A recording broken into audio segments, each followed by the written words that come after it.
قرآن مجید میں ارشاد فرما رہا ہے کہ ہم اپنا خلیفہ زمین پر بنا رہے ہیں۔ کون بنا رہا ہے؟ اللہ بنا رہا ہے۔ بنا کیا رہا ہے؟ خلیفہ بنا رہا ہے۔ تو اب سوال یہ پیدا ہوتا ہے کہ ابھی تو آدم ہی خلق نہیں ہوئے، ابھی نہ آدم کی بیوی خلق ہوئی، نہ ان کے بچے ابھی ہیں، تو اللہ کس کے لیے خلیفہ بنا رہا ہے؟ تو پتہ چلا کہ اللہ صرف انسانوں کے لیے خلیفہ نہیں بناتا، بلکہ اللہ زمین پر موجود تمام مخلوقات کا خلیفہ بناتا ہے۔ کہ جناب آدم کی خلقت سے پہلے زمین میں جو مخلوق تھی اس کو بھی خلیفہ کی ضرورت تھی، اس کو بھی اللہ کی نیابت کی ضرورت تھی، اس لیے اللہ نے اپنا خلیفہ بنانا چاہا۔ تو اب جب اللہ نے جناب آدم کو بنانا شروع کیا، تو اب میں نے جہاں تک پڑھا ہے مجھے کہیں کتابوں میں یہ نہیں ملا کہ اللہ نے جناب آدم کی مٹی کو جنت سے حاصل کیا۔ اللہ نے جناب آدم کی مٹی جنت سے نہیں لی، بلکہ جناب جبرائیل کو زمین پر بھیجا، انہوں نے مختلف مقامات سے زمین کی مٹی کو اکٹھا کیا اور اس کو لے جا کر جناب آدم کا پتلا بنا۔ تو اب زمین کی مٹی گئی آسمانوں پر، زمین کی مٹی گئی آسمانوں پر، اور آسمان پر جا کر وہ اتنی متبرک ہوئی کہ وہ لائق سجدہ قرار دی۔ تو اب اللہ نے جا کر اللہ نے کہا کہ اس کو میں اپنے دونوں ہاتھوں سے اس پتلے کو جب بنا لوں تو اور اس میں اپنی روح پھونک دوں تو تم سب فوراً سجدے میں چلے جانا۔ اب سب سجدے میں چلا جانا۔ لیکن اس وقت ابلیس نے کیا کہا تھا؟ ابلیس نے کہا تھا اے پروردگار، تو نے اس آدم کو بنایا گیلی مٹی سے اور مجھے بنایا تو نے آگ سے، تو میں ہوا افضل اس آدم سے، تو میں اس کو سجدہ نہیں کروں۔ تو اب اللہ وہاں بڑے پیار سے ابلیس کو سمجھا رہا ہے کہ دیکھ ابلیس، مان جا، اس کو سجدہ کر لے، میں نے اس کو اپنے ہاتھوں سے بنایا ہے، میرے ہاتھوں سے بنا ہوا کوئی عام پتلا نہیں ہے، تو مان جا اس کو۔ لیکن شیطان ابلیس اس وقت تک نہیں مانا، ابلیس مانا ہی نہیں۔ جیسے ہی ابلیس نے دوبارہ یہ کہا کہ یا اللہ میں اس تیرے بنائے ہوئے سے افضل ہوں، تو اب اللہ کا فوراً لہجہ بدلا۔ اللہ نے فوراً لہجہ بدل کے یہ نہیں کہا کہ اے ابلیس اس کو سجدہ کر دے، بلکہ اس کو یہ کہا فخرج منہا، کہ نکل جا اور قیامت تک تو میری لعنت کا حقدار ہے۔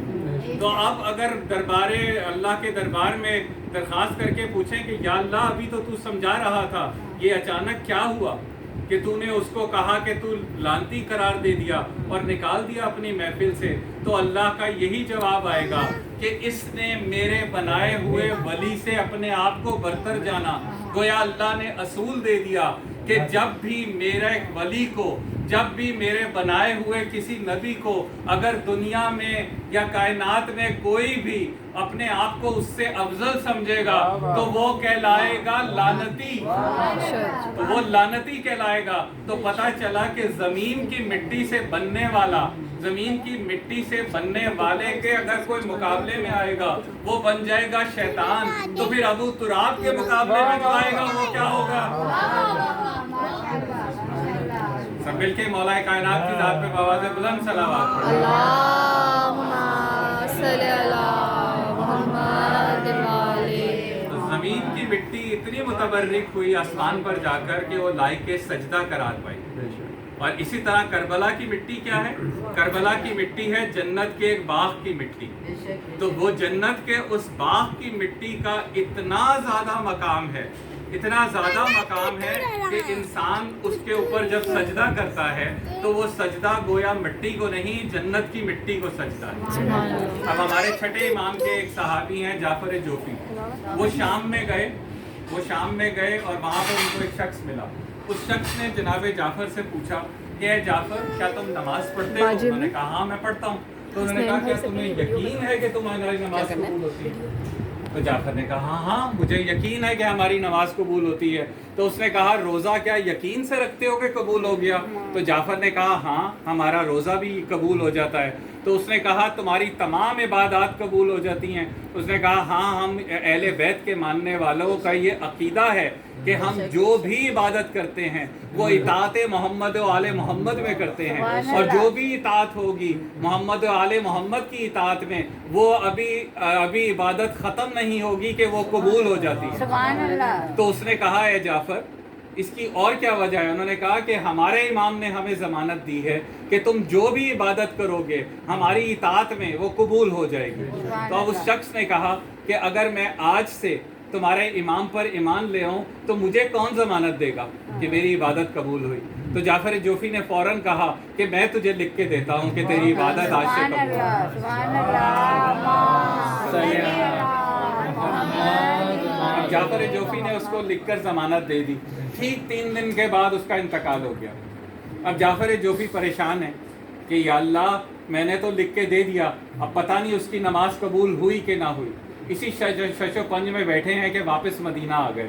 3 دن گزر گئے، جعفر جوفی کی ہمت نہیں پڑ رہی کہ امام کے پاس جائیں، اس لیے کہ سوچتے ہیں کہ اگر امام نے پوچھ لیا کہ جعفر تجھے کس نے اتھارٹی دی تھی ضمانت لکھ کے دینے کی، تو جعفر ابھی پریشان تھے کہ فوراً امام کا قاصد آیا کہ جعفر چلو امام بلا رہے ہیں۔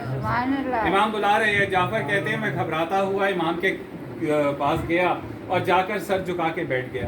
تو امام نے بڑے پیار سے کہا جعفر سر اٹھا، تو کیوں پریشان ہے، کیا ہوا؟ تو جعفر نے کہا کہ مولا میری طبیعت ٹھیک نہیں۔ مولا نے کہا یہ کھجوریں پڑی ہیں، جعفر کھا کھجوریں کھا تیری طبیعت ٹھیک ہو جائے گی۔ جعفر کہتے ہیں مولا نہیں میرا دل نہیں چاہ رہا۔ مولا نے کہا ہنستے ہوئے کہ جعفر کھجور کھا، اور اگر تو اس شامی کی وجہ سے پریشان ہے کہ تم نے اس کو ضمانت لکھ کے دی تو اے جعفر یقین کر تو نے جو لکھ کے ضمانت دی میں نے وہ ضمانت قبول کر لی۔ بڑے امام کی ذات پہ سب مل کے بابا بلند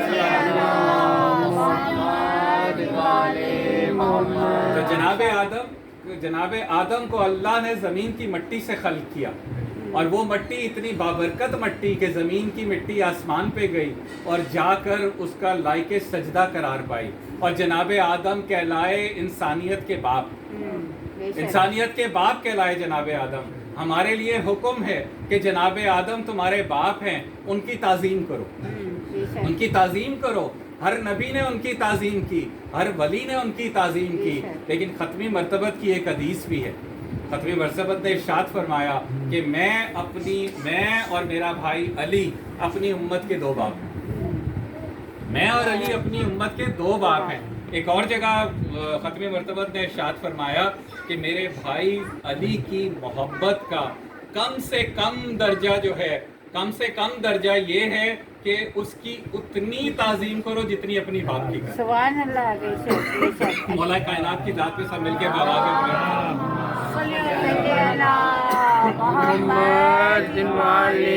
محمد۔ اللہ اکبر۔ اللہ